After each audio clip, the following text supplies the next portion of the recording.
Sir, ಈಗ airport ವಿಚಾರ, ರಾಜ್ಯ 2ನೇ ಏರ್ಪೋರ್ಟ್ ವಿಚಾರ ಚರ್ಚೆ ಜಾಸ್ತಿ ಆಗ್ತಿದೆ.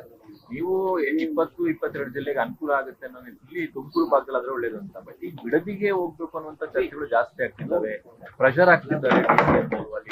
ಹಾಗಾಗಿನೇ 2ನೇ ಏರ್ಪೋರ್ಟ್ ನ ವಿಚಾರಗಳು ಚರ್ಚೆ ಆಗ್ತಿಲ್ಲ. ಅಲ್ಲ, ಅದ್ರ ಬಗ್ಗೆ ಚರ್ಚೆ ಯಾಕೆ ಅಂತ ನೀವು ಕೂಡ ಅದ್ರ ಬಗ್ಗೆ ಚರ್ಚೆ ಯಾಕೆ ಮಾಡಕ್ ಹೋಗ್ತೀರಾ? ಸರ್ಕಾರ ಅಂತಿಮವಾಗಿ ಒಂದು ಡಿಸಿಷನ್ ತಗೊಳುತ್ತೆ. It's A technical matter. ಅದನ್ನ ಚರ್ಚೆ ಮಾಡಿ ಅದರ ಸಾಧಕ ಬಾಧಕಗಳನ್ನ ಮಾಡ್ತಾರೆ. ಅದಕ್ಕೆ ಇಷ್ಟೊಂದು ಚರ್ಚೆ ಅಗತ್ಯ ಇಲ್ಲ.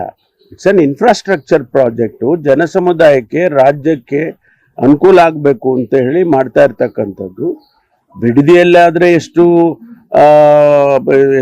ಪ್ರಮಾಣದಲ್ಲಿ ಅನುಕೂಲ ಆಗುತ್ತೋ ತುಮಕೂರಲ್ಲಾದ್ರೂ ಅಷ್ಟೇ ಆಗುತ್ತೆ. ಒಂದು ನಮಗೆ ನಮ್ಮ ಬೇಡಿಕೆ ನಾವು ಇಟ್ಟಿದ್ದೇವೆ ಅಷ್ಟೇ.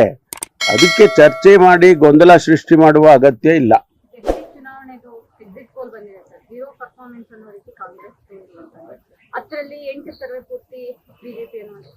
ಅದನ್ನ ನೋಡೋಣ, ಫಲಿತಾಂಶ ಬಂದ ಮೇಲೆ ಗೊತ್ತಾಗುತ್ತಲ್ಲ.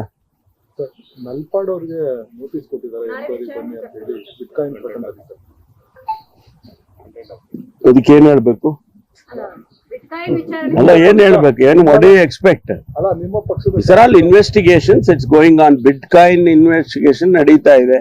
ಅವರಿಗೆ ಯಾರ್ಯಾರನ್ನ ಕರ್ಕೊಂಡು ಅವರ ಸ್ಟೇಟ್ಮೆಂಟ್ಗಳು ತಗೋಬೇಕು, ಆ ಪ್ರಕ್ರಿಯೆ ಅವ್ರು ಮಾಡ್ತಾರೆ. ಅದ್ರಲ್ಲಿ ಅವರು ಒಬ್ರು. ವ್ಯಾವಹಾರಿಕವಾಗಿ ಅವ್ರ ಜೊತೆ ಸಂಬಂಧ ಇದೆ ಅನ್ನೋದು. ಯಾರ ಸಂಬಂಧ? ನಲ್ಪಾಡು ಮತ್ತೆ ಶ್ರೀಕಿ ನಡುವೆ ಅದನ್ನೆಲ್ಲ ಫೈಂಡ್ ಔಟ್ ಮಾಡ್ತಾರೆ. ಇನ್ವೆಸ್ಟಿಗೇಷನ್ ಅಂದ್ರೆ ಅದೇ ತಾನೆ.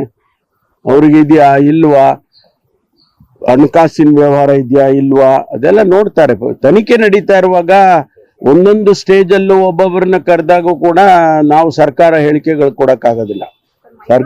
ಸಂಪೂರ್ಣವಾಗಿ ಅದಾದ ಮೇಲೆ ತಿಳಿಸ್ತೀನಿ. ಲೇಟೆಸ್ಟ್ ಹಾಗೂ ಇಂಟ್ರೆಸ್ಟಿಂಗ್ ಸುದ್ದಿಗಳಿಗಾಗಿ ಬಾಸ್ ಟಿವಿ ಕನ್ನಡ ಚಾನೆಲ್ನ ಸಬ್ಸ್ಕ್ರೈಬ್ ಮಾಡಿ. ಹಾಗೆಯೇ ಬೆಲ್ ಐಕಾನ್ ಪ್ರೆಸ್ ಮಾಡಿ. ಇದರ ಜೊತೆಗೆ ಫೇಸ್ಬುಕ್, ಇನ್ಸ್ಟಾಗ್ರಾಮ್, ಎಕ್ಸ್ ನಲ್ಲೂ ಮಿಸ್ ಮಾಡದೆ ಫಾಲೋ ಮಾಡಿ.